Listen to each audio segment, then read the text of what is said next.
Maître Prigent, vous avez plaidé pour le Cercle Droit et Liberté et le collectif des navigants libres. Avez-vous le sentiment d'avoir été entendu, d'avoir mis le gouvernement face à ces contradictions?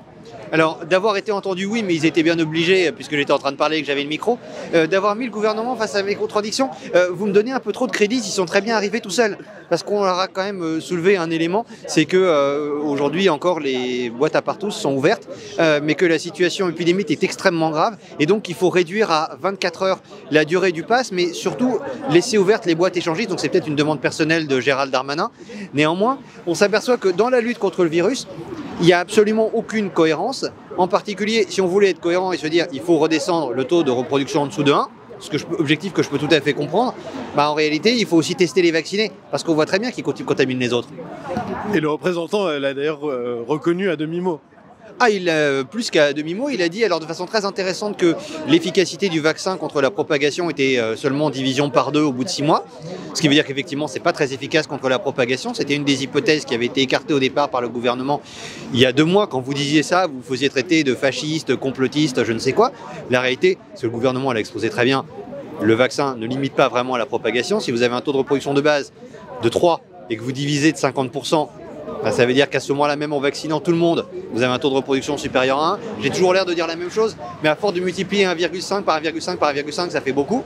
Et là, on s'aperçoit que cette politique n'a absolument ni queue ni tête et que le seul véritable objectif, c'est de contraindre les gens à la vaccination. Ça a été avoué il y a 2 jours par le Premier ministre sur son compte Twitter. Les gens peuvent aller vérifier.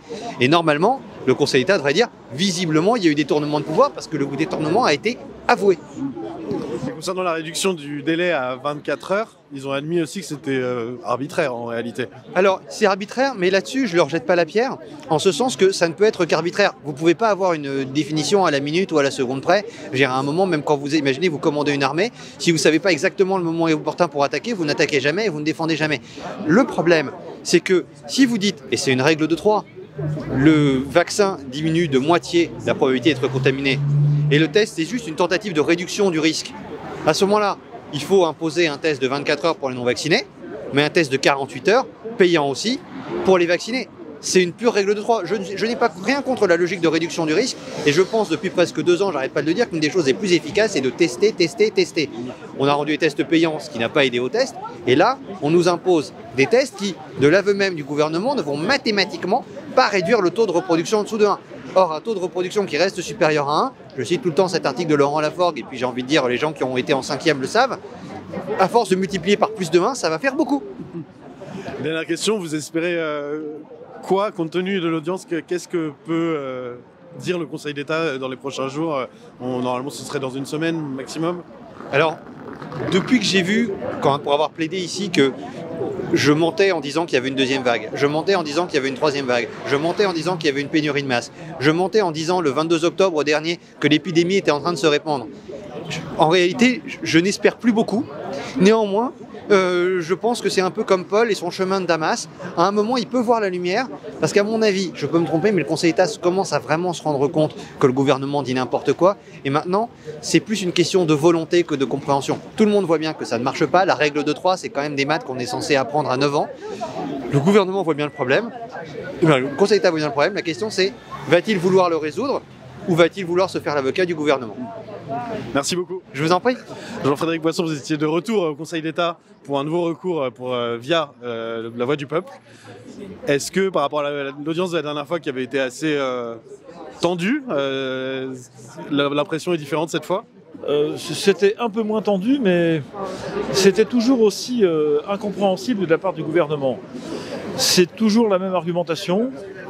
La crise sanitaire est en recrudescence. Nous devons prendre des moyens de gestion de cette crise, dit le gouvernement. Et finalement, alors nous avons attaqué, nous, sur la réduction de la limitation de la durée de validité des tests à 24 heures. Et le gouvernement nous a présenté ça comme une simple mesure de police sanitaire presque de bon sens et presque obligatoire. En oubliant plusieurs choses. D'abord que l'état de cette crise sanitaire, c'est aussi la conséquence des choix de gestion de la crise opérés par le gouvernement. Et ce que je conteste en principe, c'est que les Français, leurs droits ne peuvent pas être rabotés à cause des choix de ce gouvernement. Deuxièmement, J'attends encore, après 2 heures d'audience, la justification de la validité scientifique de ces choix.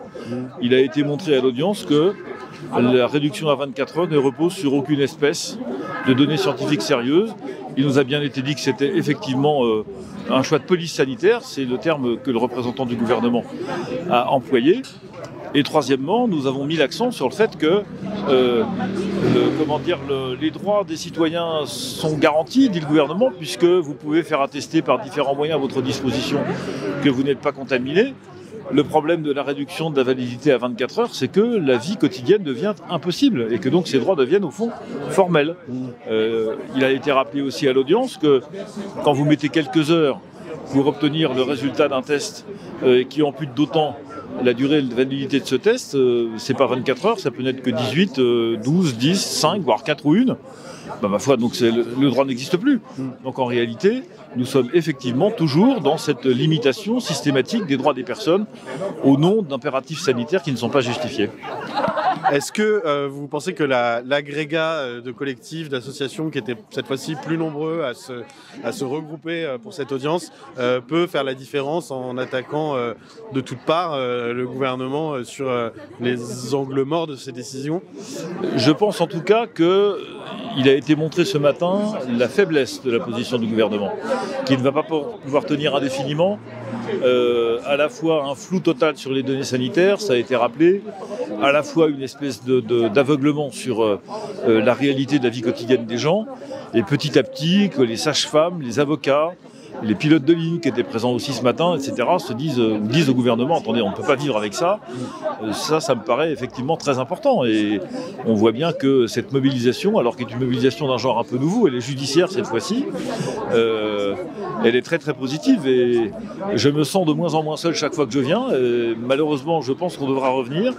Et c'est très bien que petit à petit s'agrègent beaucoup de types d'organisations, des citoyens tout court, si j'ose dire, qui viennent se joindre à ces procédures. C'est une excellente nouvelle.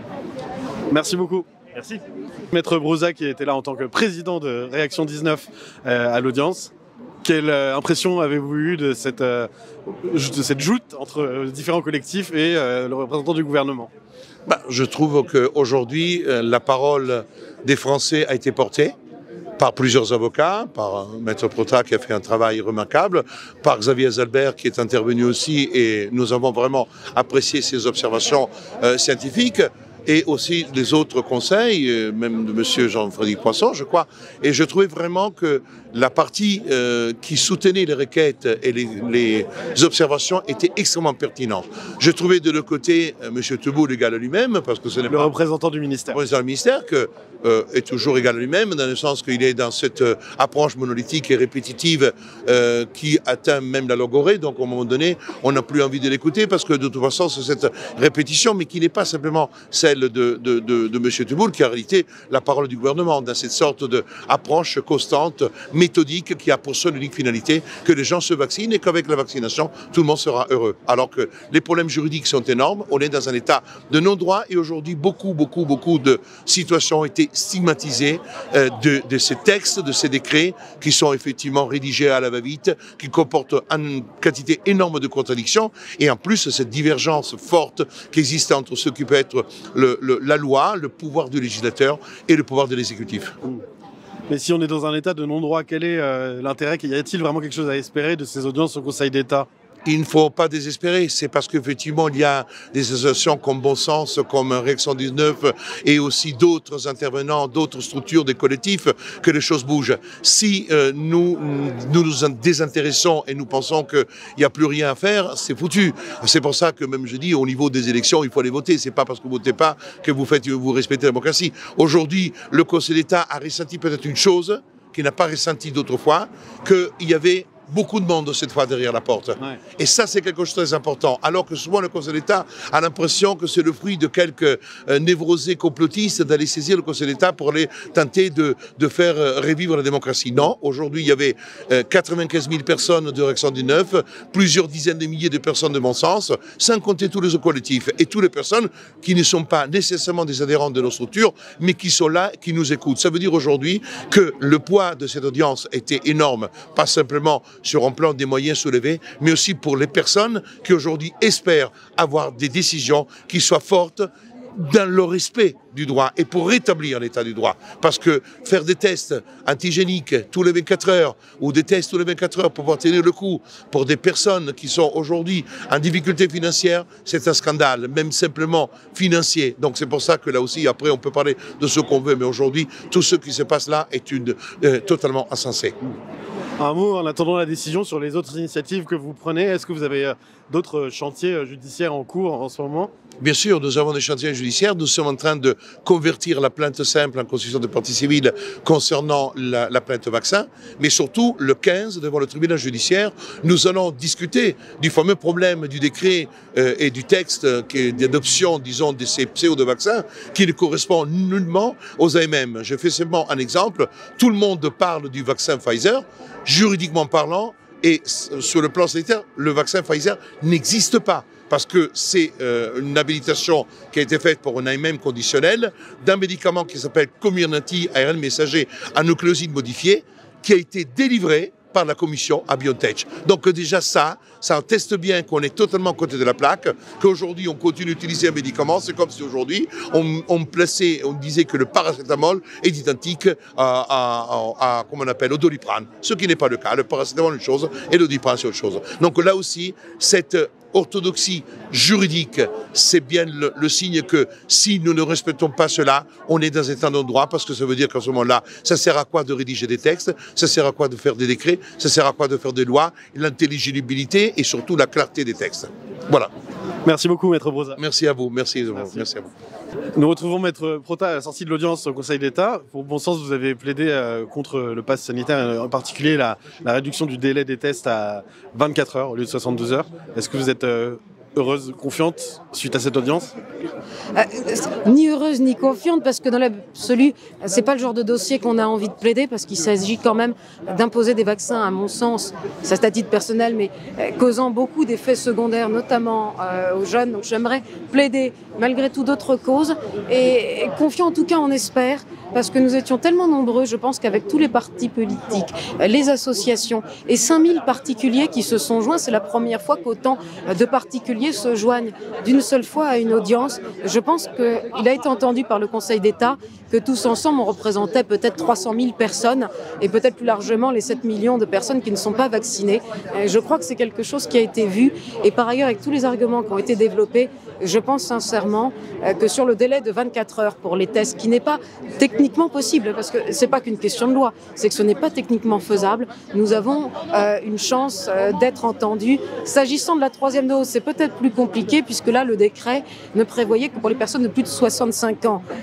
Pour les plus jeunes, j'allais dire, ça arrivera après, et je pense que peut-être aussi d'autres personnes se mobiliseront contre cette inclusion de la 3e dose. Est-ce que vous avez eu l'impression que les débats ont donné lieu à un dialogue de sourds, ou qu'il a été possible de s'entendre sur un certain rationnel partagé ? Il y a quelque chose, à mon sens, sur lequel on s'est entendu, puisque nous avons soutenu que le pass était caduc, faute pour le gouvernement d'avoir pris des décrets d'application fixant les seuils d'incidence, les taux de vaccination, les seuils dans les lits de réanimation. Et c'est ce que l'association Bon Sens reprochait au gouvernement, disait le pass est caduc, puisque ces décrets n'existent pas. Et là, le représentant du gouvernement a indiqué que c'était normal qu'il n'existe pas, pour laisser finalement une latitude d'appréciation, mais sous le contrôle du juge.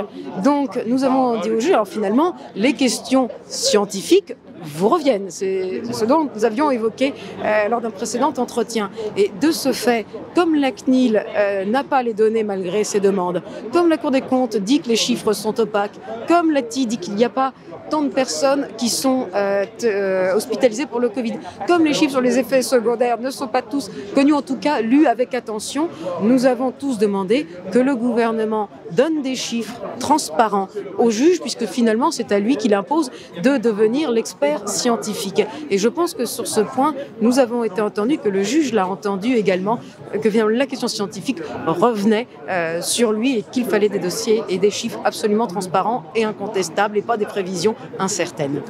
Réponse quand? D'après le juge, en début de semaine prochaine, il a indiqué qu'ayant reçu de nombreuses interventions volontaires et de nombreux mémoires, on peut comprendre que pour une fois, ça soit peut-être un peu plus long que les délibérés des référés liberté habituels en 48 heures. Je crois qu'on peut accorder jusqu'au début de la semaine prochaine, effectivement, pour une bonne réflexion et une bonne lecture de tous les mémoires que les particuliers et les associations ont déposés. Merci beaucoup. Merci à vous.